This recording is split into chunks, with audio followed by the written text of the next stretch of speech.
जब इस पूरे घटनाक्रम को देख रहा हूँ तो मैं जब इसको देखता हूँ तो अलग तरीके से इसको देखने की जरूरत है। देखिए क्या होता है कि जब इंटरनेशनल रिलेशंस में किसी भी इंसिडेंट को देखते हैं जी।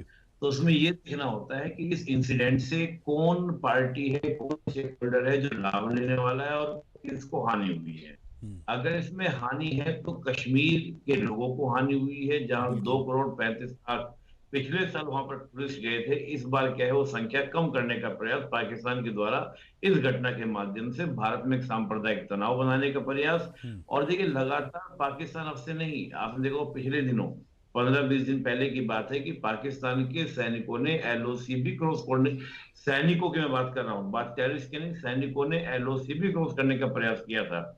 और जिस प्रकार के बयान पाकिस्तान की ओर से आ रहे हैं, they are the desperate for the war.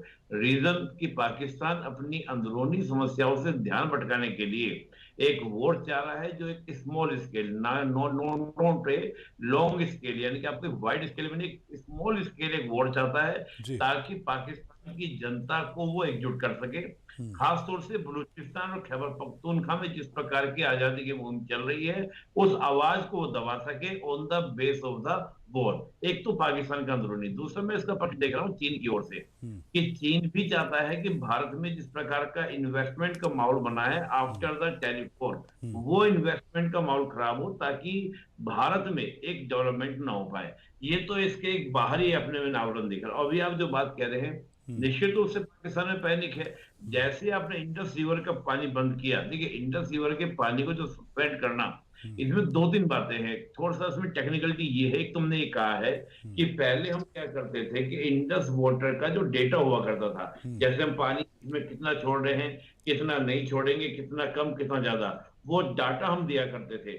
हम देखें, हमने कहा कि अब हम वो डाटा आपसे शेयर नहीं करेंगे। इसमें क्या होगा कि बारिश के दिनों में जब पानी ज्यादा होगा, हम कितना भी पानी छोड़ दें, हम पाकिस्तान को पहले इन्फॉर्म नहीं करेंगे। हम्म। इस बात को लेकर पाकिस्तान में दहशत है। और कल आपने देखा होगा सोशल मीडिया पे एक वीडियो वायरल था कि भारत ने अचानक 2 फुट पानी ज्यादा तो छोड़ दिया है वो जो छह नहरें हमारे। बनाने की बात की जा रही है निपुण जी, वो इसीलिए कि वो पानी को डाइवर्ट कर सके, वहां पर कुछ कंट्रोल कर पाए, ऐसा है क्या? बिल्कुल। अभी देखिए सेंट्रल गवर्नमेंट ने जो हम्म। हमारी स्टील इंडस्ट्री है हम्म। उसको नोटिफिकेशन जारी किया। नोटिफिकेशन में ये कहा गया है हम्म। कि आप अपने स्टील के प्रोडक्शन को बढ़ाएं और साथ ही एक्सपोर्ट को रोकें, हम्म। क्योंकि भारत सरकार की योजना है नए डैम बनाने की और नई नहरें बनाने की। हम्म। और नहर बनानी भारत की आवश्यकता क्या है, जैसे आप यमुना रिवर की बात करें, हम्म। चेनाब झेलम का पानी जो लाया जाएगा वो सतलज रावी में लाया जाएगा, और सतलज से पानी वो यमुना में लाया जाएगा। यानी कि जिस प्रकार हम देखिए आपका राजस्थान के अंदर आपका इंदिरा गांधी नहर बनाई गई थी, हम्म। उस तरह की नहरें बनाने की भी योजना भारत सरकार की हम्म। अभी हाल फिलहाल में चर्चा में आ रही है। हम्म। और देखिए जो इंडस का पानी है, इसको लेकर अगर हम पाकिस्तान में देखें हम्म। तो पाकिस्तान के पंजाब और सिंध में लड़ाई भी है। 2024 में कई महीने तक सिंध के लोग पाकिस्तान के पंजाब में लेकर धरने में बैठे कि हमारे यहाँ पानी की सप्लाई कम आ रही है।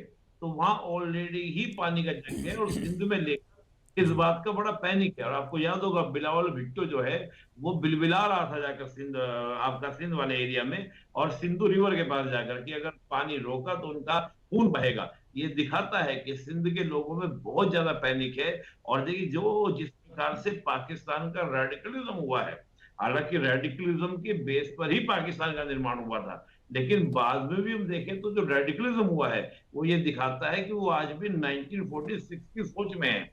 भारत 2025 से 2047 की बात कर रहा है, लेकिन वो 1946 में है। लेकिन निश्चित बात यह है कि मैं इस इंडस रिवर की जब बात करते हैं, मैं इसको एक बड़ी कार्रवाई मानता हूं।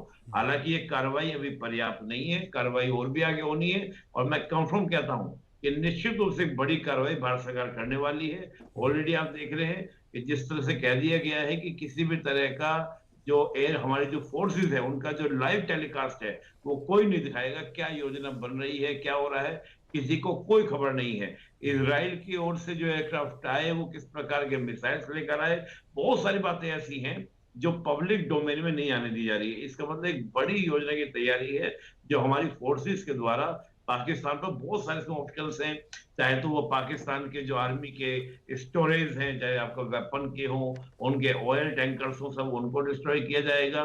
बहुत सारे आतंकी ठिकाने, चाहे वो हाफिज सईद हो, और मुझे लगता है कि बड़े टारगेट होंगे। ये पाकिस्तान में दिख भी रहा है, जैसे मुनीर ने अपनी फैमिली, बहुत सारे सेना के जो आपके अधिकारी हैं, उन्होंने अपनी फैमिली को बाहर भेज दिया है।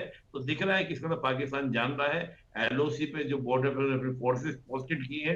तो ये सब चीज आपके दिखा रही है चीन के द्वारा उनको 200 मिसाइलें भी भेजे जाना। तो बहुत सारी चीज ऐसी जो शो कर रही है कि निश्चित रूप से जंग कोई की बड़ा तैयारी है। घटनाक्रम होने वाला जंग है। की तैयारी है। जी। बिल्कुल। जी। निपुण, जैसा आप बता रहे हैं कि जंग की तैयारी है, चीन ने 200 मिसाइल भेज दी। हमारे साथ में मेजर डॉक्टर मोहम्मद अली शाह भी हैं।